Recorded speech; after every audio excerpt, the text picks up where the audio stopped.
Think about the last time you felt genuinely seen by someone you were in a relationship with, not complimented or appreciated, but actually seen. That feeling that this person knows something about you that you haven't fully expressed to even yourself. Now, think about whether that feeling was familiar, whether the quality of it, not just pleasant, but specifically deeply familiar, so that it reminded you of something older, something from a long time before this person. That familiarity is not what most people think it is. It's not compatibility. It's not destiny. It's not being soulmates necessarily. It's a field recognition. Two systems that speak the same language encountering each other.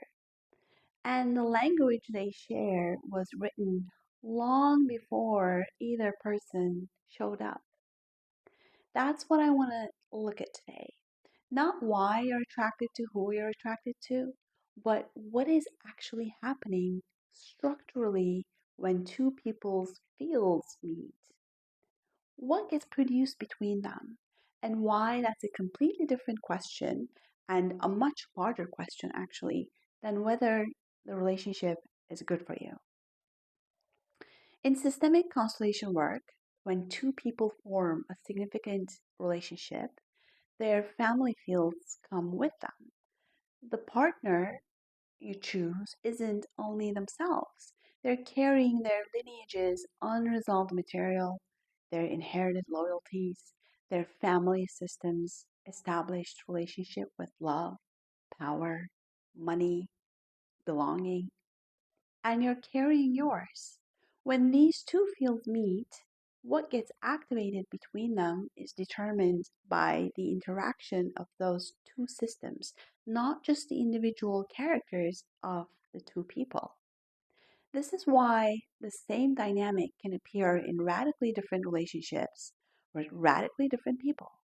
Your person changes, the field dynamic doesn't because the person isn't choosing a personality. They're choosing a field that fits the shape of something in their own system, something familiar to them, something the system recognizes as the right kind of problem or problematic connection, rather. Attraction in this framework is often the field recognizing a match, not necessarily a compatible match, but a resonant one. The person who grew up in a family system where love was conditional recognizes the field of someone carrying the same dynamic, not consciously. Their system is simply fluent in that particular frequency. It feels like chemistry. It feels like finally being understood. What it actually is, structurally, is two systems speaking the same language, which is not the same thing as being good for each other. Some people carry a deep attunement to field, to what is felt but not spoken, and these people are particularly susceptible to this kind of resonant attraction.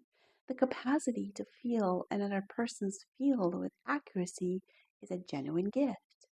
Without a framework for understanding what that field is actually carrying, it becomes a vulnerability, though. The person feels at home in a field that is familiar rather than healthy. The attunement is accurate, but the confusion happens um, uh, is the interpretation of what the attunement is pointing at. Here's what the field encounter between two people actually demonstrates, and what individual psychological analysis tends to miss. First of all, the dynamic that appears in a relationship often has more to do with the interaction of two family systems than with either person's individual character. A person who's genuinely kind and emotionally available can enter a relationship and find themselves behaving in ways that feel completely uncharacteristic, cold, defensive, unavailable, impatient, angry, or even mean, because the specific combination of their field with their partner's field activates something that neither person saw coming. This is one of the reasons psychological work done outside a relationship doesn't always transfer inside it.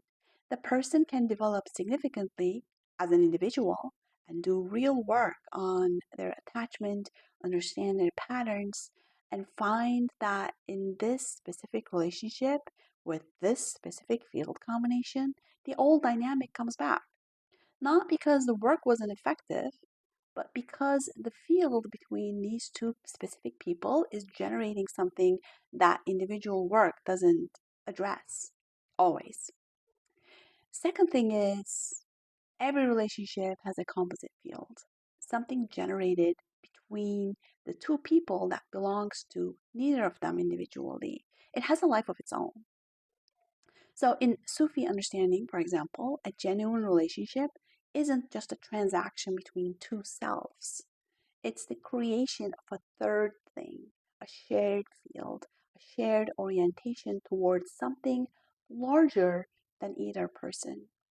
When that third thing is present, the relationship has a quality of aliveness that is unmistakable. When it isn't, when the relationship is only the management of two individual needs, it tends toward flatness, regardless of how much love and affection there is. The composite chart in astrology, which combines two individual charts into a single map of what the relationship itself carries, is one of the most precise instruments for understanding what the composite field is oriented toward. Not whether the relationship will be easy, but what it is for, what becomes available in this specific combination that wouldn't be available in either person alone. That's a completely different value than compatibility and a more useful one. Lastly, connecting directly to the IFS work, internal family systems, developed by Dr. Robert Schwartz. The parts each person brings into a relationship don't stay at the door when intimacy develops. They come in. When two people's protective parts start managing each other, when that protective part is in one person activates the rejected part, which we call the exile, in the other partner, when both protectors lock into a system designed to prevent both exiles from ever being exposed, the relationship becomes a system of mutual protection rather than genuine contact. The field is alive with enabling, not growing.